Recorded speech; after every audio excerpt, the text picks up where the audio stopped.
anniversaries, obviously. 6 days from now is going to be the anniversary of the beginning of Occupy Wall Street. And I think nobody really predicted, including the organizers of the movement, the impact that the Occupy movement was going to have on society. But I think we should say as well, in taking a step back, there was a punctuation mark on a year of revolt, a year of struggle, and even a year of revolution in 2011. A year that opened with the Tunisian people rising up and overthrowing a US-backed dictator in Ben Ali, the Egyptian people rising up and overthrowing a military dictator there as well, with general strike after general strike in many countries throughout Europe, especially Greece, as people were fighting back against the fact that the 1%, as people call them now in the Occupy movement, the capitalist class, is trying to make us pay for a crisis that their system created. Their system created this crisis, yet the big banks, the finance capital that was at the forefront of that crisis, got billions of dollars in bailouts, while we get policies of budget cuts to social programs, layoffs for workers, and attacks on union rights. And speaking of attacks on union rights, I want to point out that the first occupation protest in the United States in 2011 was the occupation of the state capitol in Wisconsin, which a number of us, Socialist Alternative, was very active in that movement. We've got a whole pamphlet about that struggle.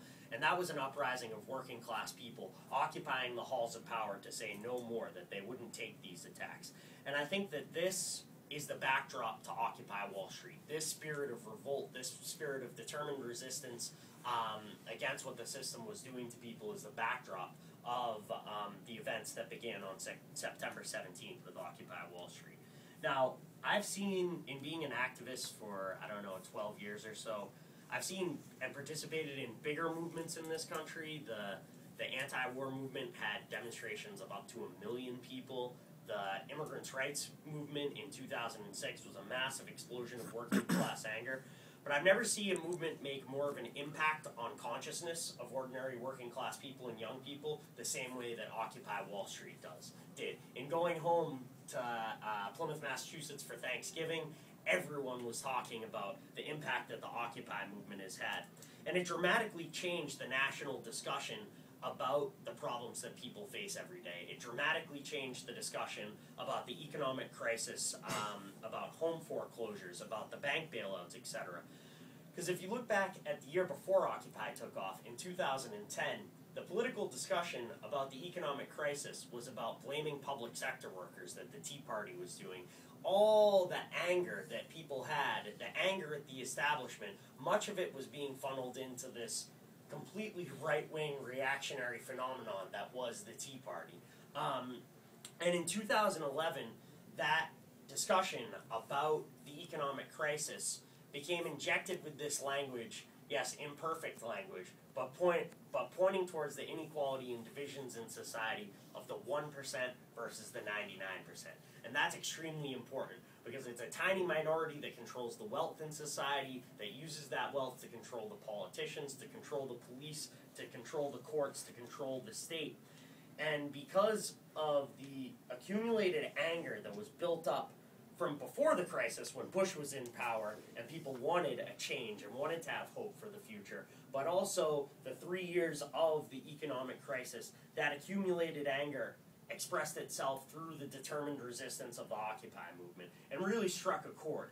And I think that this is a lesson for activists that were involved in many movements before the Occupy movement is what provoked a discussion in society about wealth inequality? What provoked a discussion in society about the system?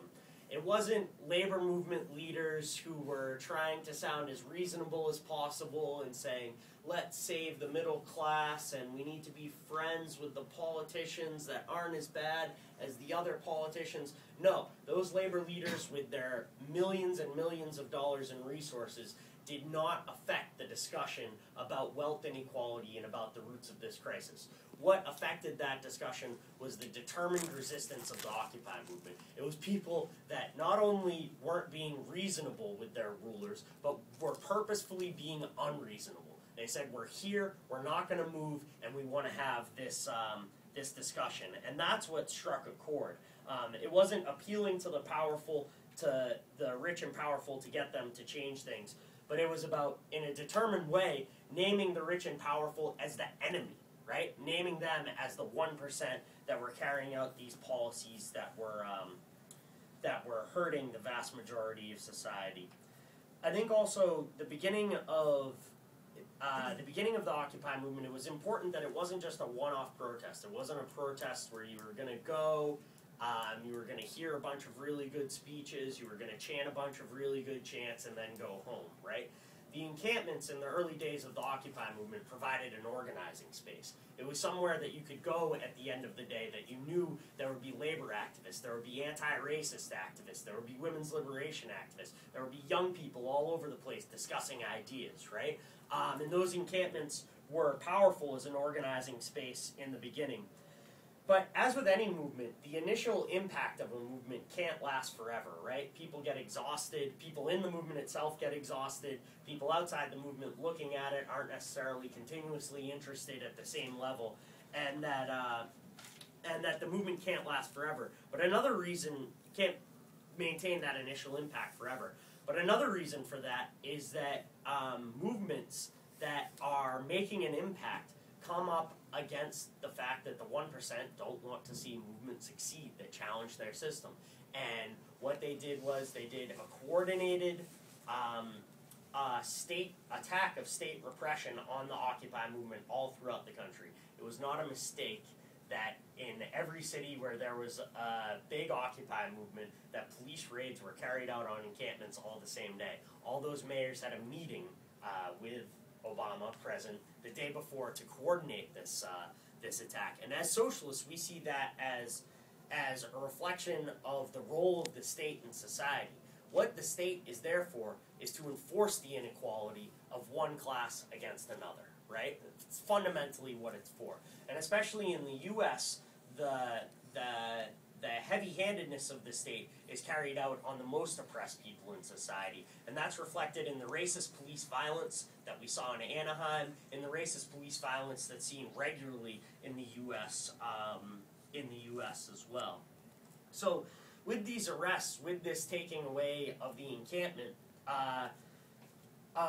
we also need to recognize that movements will always have their ups and downs. They're either going to go forward because people see that the next step in the movement could lead to victory, could lead to actually winning, which is the goal of any movement worth its salt in society, or they'll go backwards. They won't just stay stagnant, right? So we thought it was crucial in the Occupy movement to be able to point a way forward, to have concrete demands that could be taken out to working class people in different areas, to bring this spirit of determined resistance, to bring this spirit of exposing the inequality in society, to be able to say, we're going to fight against these school closures, we're going to fight against these attacks on union rights, we're going to fight against these parking fee increases at UMass Boston, to have a program of clear demands that the Occupy movement could take forward.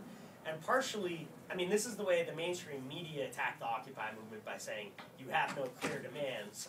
But it was also demands are a way to reach out to people, to build links between issues, and to mobilize people going forward.